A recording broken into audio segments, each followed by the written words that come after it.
I'm Saidia Gulrukh. I will be your instruction for this course on ethics in visual journalism. The objective of this course is to introduce you to existing globally acknowledged guiding principle and code of ethics that govern the conduct of journalists at work to maintain the integrity of their work. These codes generally revolve around the following concerns: truthfulness, independence, and the question of minimizing harm. And it means that you need to think of your own safety as well as the safety of the community and the subject that you are photographing. While the course begins with introducing existing code of ethics and frameworks, it is not focused on telling you what is right and wrong and giving you a list of do's and don'ts. Rather, the aims of the course is to provide you with conceptual tools, examples, and introducing you with existing debates in journalism around ethical concerns. What are the ethical concerns that matters to journalism today, especially for visual reporters, especially for those who are in the field taking photographs for media industry and anyone involved in the image making industries today. In doing so, the course also discusses the structural condition, because generally or predominantly ethical concerns of the code of ethics burdens the individual photographer, individual visual reporters, as if the ethical decisions can be made independent of the context, the political and media environment in which the person is working in.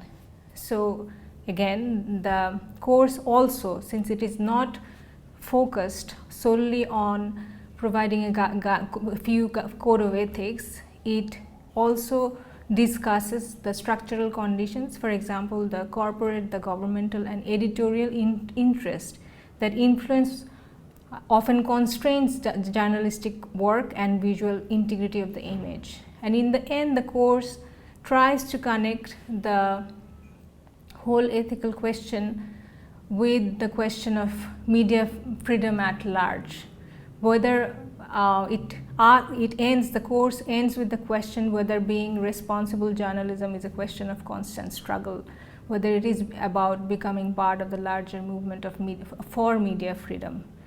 But for today, I would like to go over a few code of ethics, the standard code of ethics that are conceptualized and created with the assumption that these ethical considerations are important and applicable for universally. They are irrespective of history, culture, or a specific situation. These ethical principles matters, and these are important for our own professional grooming.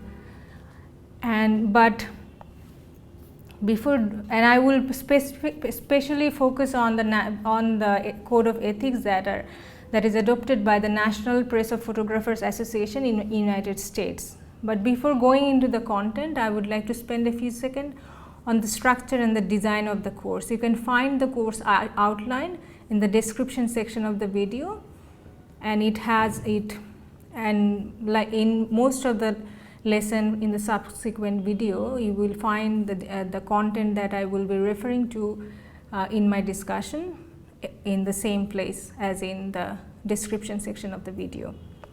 As I said, the course is designed on, to put it simply, the first focus of the course is to introduce you with the existing code of ethics. The second focus of the course is to situate these ethics in different contexts, keeping in mind different ethical questions. For example, how do you deal with the question of social difference and diversity of opinion, diversity of reality? How do you undo the burden of stereotyping? How do you how to think about the ethical editorial decision we make in the field while we're doing an assignment, and how we align that with editorial policy of the House. In each lesson, we will discuss a particular ethical concern using a set of images or a particular event or a debate. Since I am talking to you from Bangladesh, many of these examples will be from Bangladesh. There will be, in some cases, I of course will refer to debates that has taken place in different photographic associations. For example, we will be talking about the debate around digital manipulation that took place around the World Press Photographs, different competitions of the World Press Photography. We will refer to a photograph from the Black Lives Movement, but generally most of the visual references will be from Bangladesh, but I will always give you detailed context and readings if you are interested to know more about those events and context of the image that I was talking about. After each lesson, you will be provided with 1 or 2 readings and an assignment to explore the particular journalistic concern that we have dealt with in that particular class. For example, in the lesson on feminist ethics in journalism, you will have an assignment which is a self-assessment task. You will be given a questionnaire to answer and assess how well you are prepared to do ethically and responsibly visually report and document the story of a survivor of a sexual violence. So this is in brief the structure of the course and the strategy that I will follow to offer the lessons in the remaining 5 classes. There will be 2 classes where we will have expert discussant joining us to talk more about how they have in their own work address certain ethical concerns, journalistic ethical concerns. So that's how the course and the class is designed.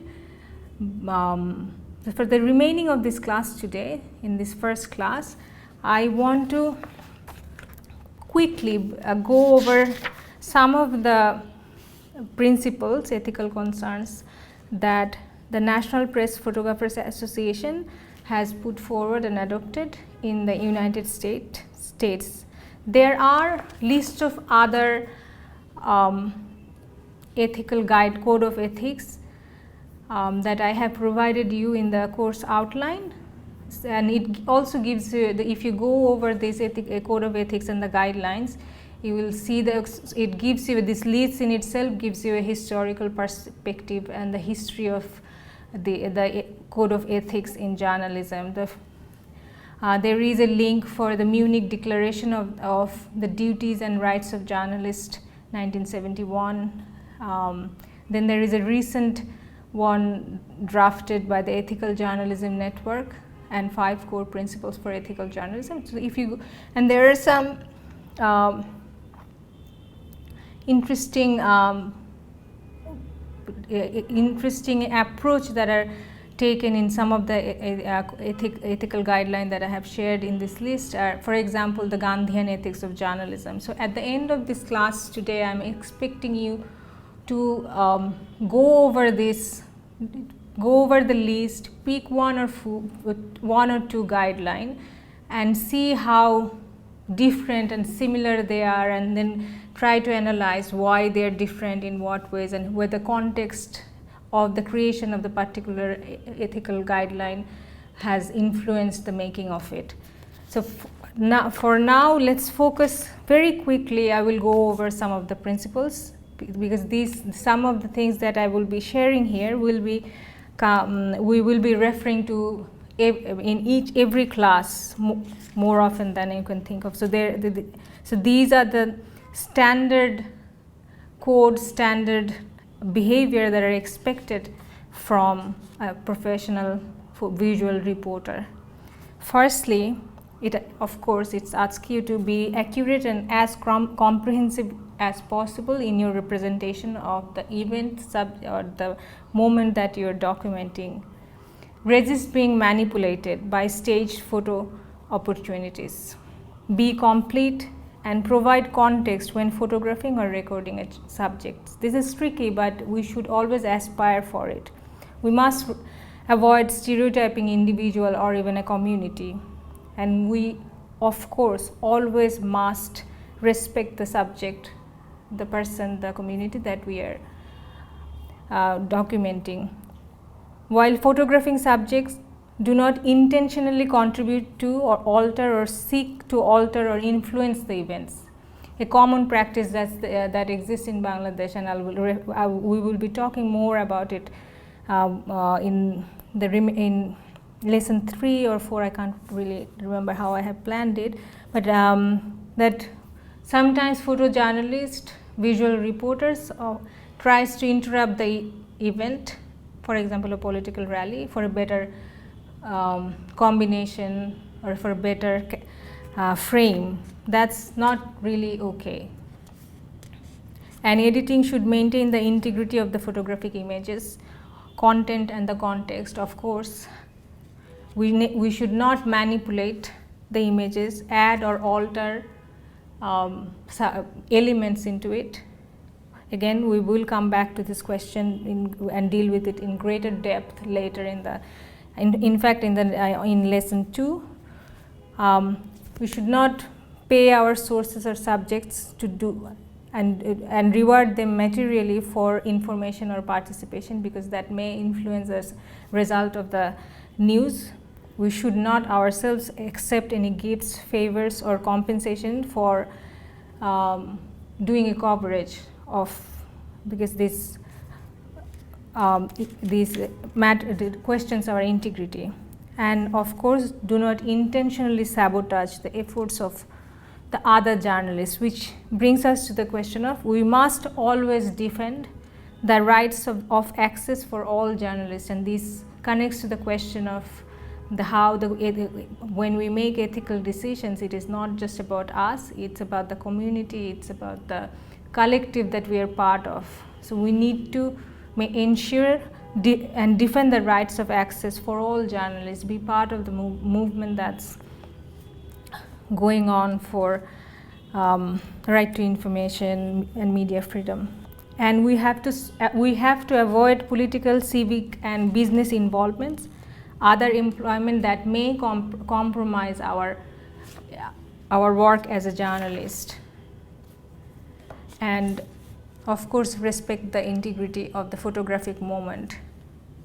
To sum it up, the guiding principles for the journalist, and these three principles we will be coming back in this course again and again. First, we must seek truth and report it as fully as possible. You can say that truth is multiple, truth is subjective, which is true, but we will explore the question of truth as we go forward in this class. We must try to act independently, again, as fully as possible. It is given the constraint or structure of the structure and the system of image making, the media industry within which we work, the corporate interest, the editorial policy, the state policy, the acts that are there to regulate the journalist's work, that all are constraining at times. So the question of acting independently depends on all of that, but we must strive to act independently. And the question of minimizing harm, we must be compassionate for those affected by those that may get affected by our action. So we have to be very careful when we take a photograph, and we must consider, even in post-production process, whether the making of that particular image could have negative impact on the subject, on the community, or whether it could do harm. And for that, feminist ethicists in media studies have suggested and repeatedly suggested that we should always conduct a risk assessment. Even if it's really briefed, we must think about the risk, especially when we are journalist working for example, for a newspaper which goes into production every day, you don't have a lot of time to do a detailed risk assessment, but we do have time to, as we download the photograph from our camera to the computer and select the one that we will submit to our editor. During that very brief process, you should also consider conducting a very brief assessment, risk assessment, to ensure that making the photograph public, whether it will cause any harm to the subject or not. With these 3 guiding principles, I will conclude today's discussion, and let me remind you that your assignment this week is to review the list of ethical codes that I have provided you with the course outline. Pick 1 or 2 guidelines that are there and read and analyze. See the similarities between the guidelines that you have chosen, how they have phrased certain concerns, what are the in one particular guideline, what is the main emphasis, and think of what works best for you, because these are the ones that will remain with you as you begin working in the media industry, work as an image maker, and govern your own ethical conduct. And in the end, it's on you how you define your own purpose as a journalist, as a visual reporter. So these are the ones that not all of them will work for you, but the ones that will work for you, it's up to you to decide. And as I conclude today's class, I would remind you that ideally, in a non-COVID situation, it would be best to have this conversation in person and review and answer your question. Now that we are stuck in a COVID situation, expected to maintain social isolation, stay at home. So these are the only ways to answer and deal with our own ethical concerns in journalism. So we'll continue this conversation in the remaining classes. For today, this is it. Thank you.